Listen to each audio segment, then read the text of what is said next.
Hello everyone, welcome back to my YouTube channel I Love Vlogs. I am back with Sara Story Part 2. تو friends اگر آپ لوگوں کو میری story اچھی نہیں لگتی تو آپ مجھے بتا دیں تاکہ میں نیکسٹ سٹوری نہ بناؤں، کیونکہ آپ لوگ نہ لائک کرتے ہیں اور نہ سبسکرائب کرتے ہیں۔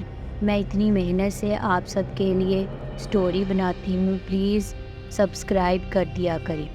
تو جیسا کہ میں نے آپ کو پچھلی سٹوری میں بتایا تھا کہ سارا ایک خوفناک گھر میں قید ہو چکی ہے اور دوبارہ وہ وہاں سے نہیں نکل پائی۔ تو اس کے ساتھ کیا ہوا یہ جاننے کے لیے اس کی دوست نینا اسی گھر میں واپس جاتی ہے۔ تو چلیے شروع کرتے ہیں سٹوری کا پارٹ 2۔ کچھ مہینے گزر چکے تھے مگر سارا کے بارے میں کسی کو کچھ نہیں پتہ چلا۔ لوگ اس ویران سڑک سے گزرنے میں خوف محسوس کرتے تھے جہاں سارا کی گاڑی ملی تھی۔ اس علاقے میں کئی کہانیاں پھیل چکی تھیں کہ وہ سڑک اور قریبی مکان کسی بدروح کے قبضے میں ہے۔ ایک رات سارا کی بہترین دوست نینا نے فیصلہ کیا کہ وہ اس راز کو جاننے کے لیے اس سڑک پر جائے گی۔ نینا کو یقین تھا کہ سارا ابھی زندہ ہے اور وہ اسے بچا سکتی ہے۔ وہ اپنی گاڑی میں سوار ہو کر اسی ویران سڑک کی طرف نکل پڑی۔ راستے میں نینا کے دماغ میں سارا کی یادیں تازہ ہو رہی تھیں، ان کی ہنسی باتیں اور وہ لمحے جب وہ دونوں ہمیشہ ایک دوسرے کا ساتھ دیتی تھیں۔ جیسے جیسے وہ سڑک کے قریب پہنچ رہی تھی اس کے دل میں بے چینی بڑھتی جا رہی تھی۔ ہوا میں عجیب سی سردی تھی اور چاروں طرف جنگل کی خاموشی اس کے خوف کو بڑھا رہی تھی۔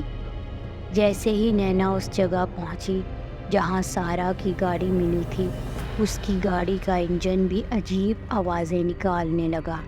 نینا نے گھبرا کر گاڑی روکی، بالکل ویسے ہی جیسے سارا نے کیا تھا، لیکن اس بار نینا نے فوراً باہر نکل کر سڑک کا جائزہ لیا۔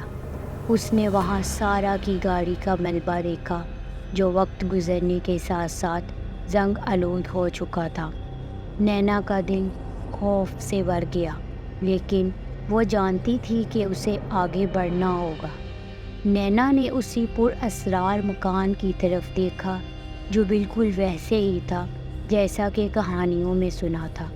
مکان کی کھڑکیوں میں سے مدھم روشنی آ رہی تھی اور اس کا دل زور زور سے دھڑکنے لگا۔ اس نے مکان کی طرف قدم بڑھائے مگر ہر قدم کے ساتھ ماحول مزید بوجھل ہو رہا تھا۔ سناٹا اس قدر گہرا تھا کہ نینا اپنی سانسوں کی آواز تک سن سکتی تھی۔ جیسے ہی وہ مکان کے قریب پہنچی، دروازہ خود بخود کھل گیا، بالکل ویسے ہی جیسے سارا کے ساتھ ہوا تھا۔ نینا ہچکچاتے ہوئے اندر داخل ہوئی اور اندر کا منظر دیکھ کر اس کا دل دھڑکنے لگا۔ کمرے میں پرانی تصویریں، سڑی گلی دیواریں اور فرش پر خون کے دھبے ابھی تک موجود تھے۔ اس کا دل کہہ رہا تھا کہ کچھ بہت غلط ہونے والا ہے۔ نینا نے دیواروں پر لگی تصویریں غور سے دیکھنا شروع کیں۔ ان تصویروں میں مختلف لوگوں کی تصاویر تھیں جن کے چہرے خوفناک اور بے جان تھے۔ اچانک ایک تصویر پر اس کی نظر رکی۔ یہ تصویر سارا کی تھی۔ نینا کا دل کانپ اٹھا۔ سارا کی تصویر میں اس کا چہرہ زرد اور آنکھیں خالی تھیں، جیسے اس کی روح چھین لی گئی ہو۔ نینا خوفزدہ ہو کر پیچھے ہٹی اور کمرے سے باہر نکلنے کی کوشش کی، لیکن دروازہ خود بخود بند ہو چکا تھا۔ اب نینا اس خوفناک مکان کے اندر قید ہو چکی تھی۔ اچانک مکان کی دیواروں سے سرگوشیاں سنائی دینے لگی، جیسے کوئی اس سے بات کر رہا ہو۔ ایک سرد آواز اس کے کانوں میں گونجی، تم بھی اس کا حصہ بن چکی ہو۔ نینا کے قدم رک گئے۔ اس نے پلٹ کر دیکھا تو کمرے کے کونے میں ایک سایہ نمودار ہوا۔ یہ وہی سایہ تھا جس نے سارا کو گرفتار کیا تھا۔ وہ سایہ آہستہ آہستہ نینا کی طرف بڑھنے لگا اور نینا کی سانسیں تیز ہو گئیں۔ نینا نے خوف سے آنکھیں بند کر لی، مگر سایہ اس کے قریب آ چکا تھا۔ اچانک اس کی کمر پر ایک سرد ہاتھ محسوس ہوا اور وہ چیخ مار کر پیچھے ہٹی۔ اس کے سامنے سارا کھڑی تھی، مگر یہ وہ سارا نہیں تھی جو وہ جانتی تھی۔ سارا کا چہرہ سفید تھا، آنکھیں بے جان، اور اس کے جسم سے ایک عجیب سی بدبو آ رہی تھی۔ نینا، تم یہاں نہیں آنا چاہیے تھا۔ سارا کی آواز سرد اور بے روح تھی۔ نینا نے روتے ہوئے سارا کو پکارا، سارا، یہ تم ہو؟ نہیں، اب میں وہ نہیں رہی۔ سارا کی آواز گونجنے لگی، یہ مکان ہمیں زندہ نہیں چھوڑتا، یہ ہماری روحوں کو قید کر لیتا ہے، اور اب تم بھی اس کا حصہ بننے والی ہو۔ نینا نے جلدی سے باہر نکلنے کی کوشش کی، مگر دروازہ اور کھڑکیاں بند تھیں۔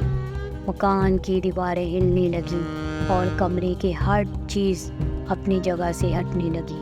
نینا کے ارد گرد سائے اور پر اسرار آوازیں گونجنے لگیں اور وہ دیواروں کے بیچ قید ہو چکی تھی۔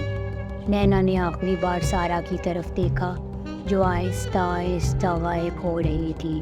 مکان کی بدبو نے نینا کو بھی اپنی گرفت میں لے لیا تھا۔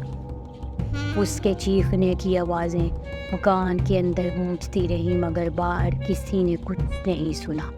صبح کی روشنی میں وہی سڑک ایک بار پھر ویران تھی۔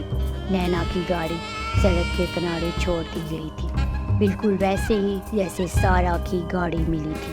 مقامی لوگ جب وہاں سے گزرے تو انہیں نینا کا کوئی سراغ نہیں ملا۔